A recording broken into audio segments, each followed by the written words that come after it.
Have been hearing the sounds of low-flying helicopters and what sounds like bomb blasts over the past few nights, but do not be alarmed. As Katie Moore explains, it is just a training exercise for some of America's most elite military troops.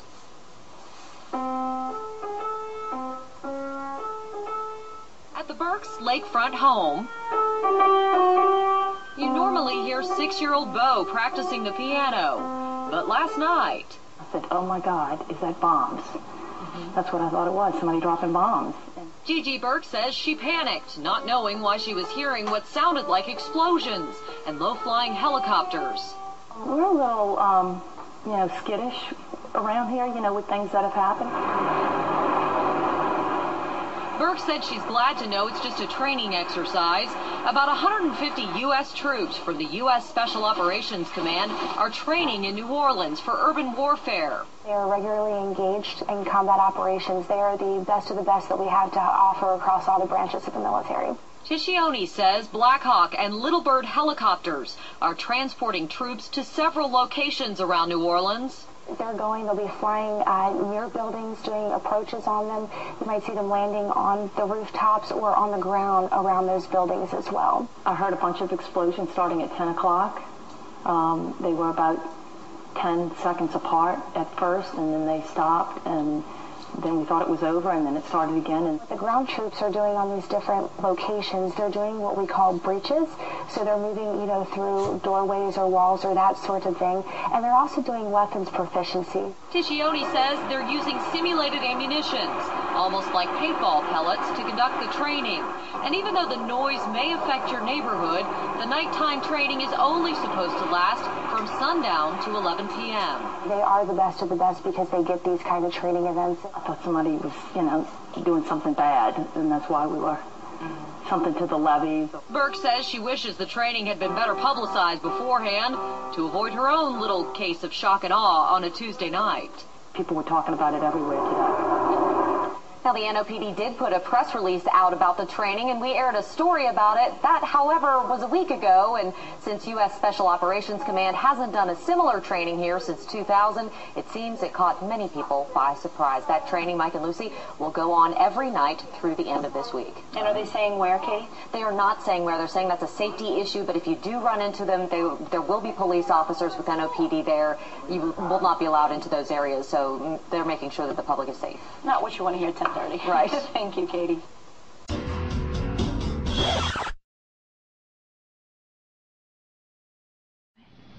Knock, knock.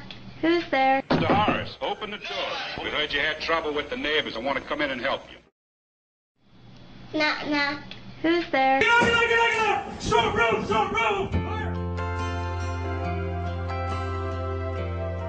There's some cops over there in the corner beating their shields over to your right.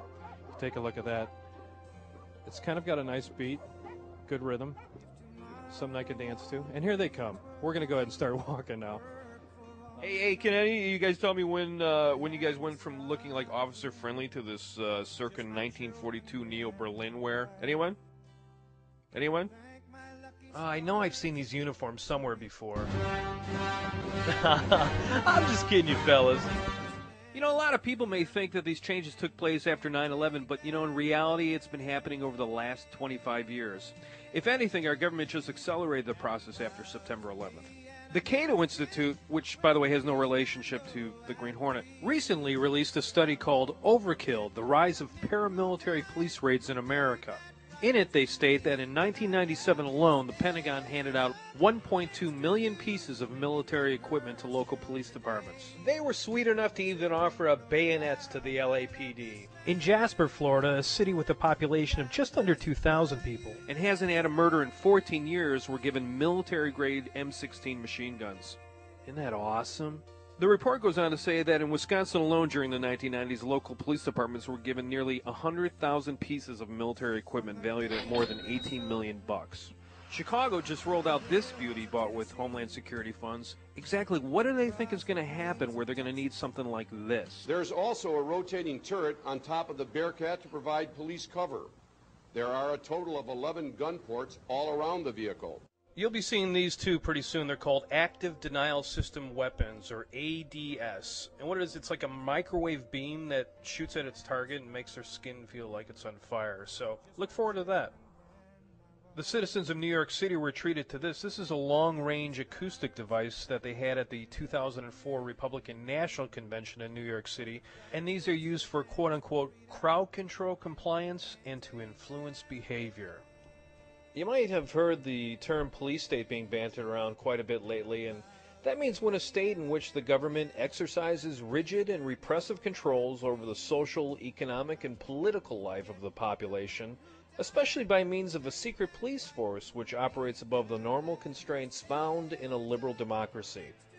Well, all I can say is thank God we don't have to worry about secret... You mean we have police that cover their faces and don't wear badges or have name tags that identify themselves in case they do something wrong and need to be held accountable? Some people would even say that they're conditioning all the kids to the police state. You know, think about it. If a generation is brought up with all of this around it, it lends itself to some sort of normalcy. Hey, and what could be more normal than this picture of armed riot police raiding a school in Michigan as part of a drill that none of the students were ever made aware of? Kind of like here in Goose Creek, South Carolina, where students of Stratford High School were raided by police with weapons drawn in a supposed drug raid. Students were cuffed, they had guns pointed at their heads, dogs barking, and guess what? No drugs were ever found. So the city, the police department, and the school district wound up paying like $1.6 million for violating the students' rights. This handsome devil is Paul Craig Roberts. He was the former Assistant Secretary of the Treasury during the Reagan administration. He recently said, There are now 17,000 local American police forces that are armed with rocket launchers, bazookas, heavy machine guns, all kinds of chemical sprays. In fact, some of them have tanks. You know, local police departments are equipped beyond the standard of an American heavy military. You see, boys and girls, we have this thing called the Posse Comitatus Act, and what that is it prevents the military from acting in any law enforcement capacity on American soil. But you might remember Waco, where the military moved in and they brought in their big tanks, and a lot of Americans were killed down there, including children. Comedian Bill Hicks nailed it on the head when he said, if the government was so concerned about stopping child abuse, then how come we never see any tanks knocking down the doors of the Catholic Church? And if you're interested in learning what really happened down in Waco, then go to Google Video or rent this DVD. It's called Waco, The Rules of Engagement. You know, we're told that this is all part of the war on terrorism, but it seems like they're inciting terror more than fighting it. I mean, if we're not the terrorists, then why are we being treated like this? You have to ask yourself, is this the type of country you want your kids to grow up in?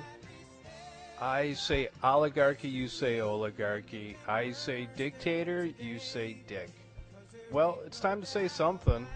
And for the fine men and women of the police forces, you can't say that you're just following orders anymore, because the Nazis tried that, and well, we know what happened to them. And I'm proud to be an American, where at least I know I'm free. And I won't forget the ones who died, who gave that right to me. Come on, fellas, you know the words. And I'll gladly stand up next to you and defend her still today. 'Cause there ain't no doubt Let me know if they start running, okay? Because I can't really see a reflection in the camera lens.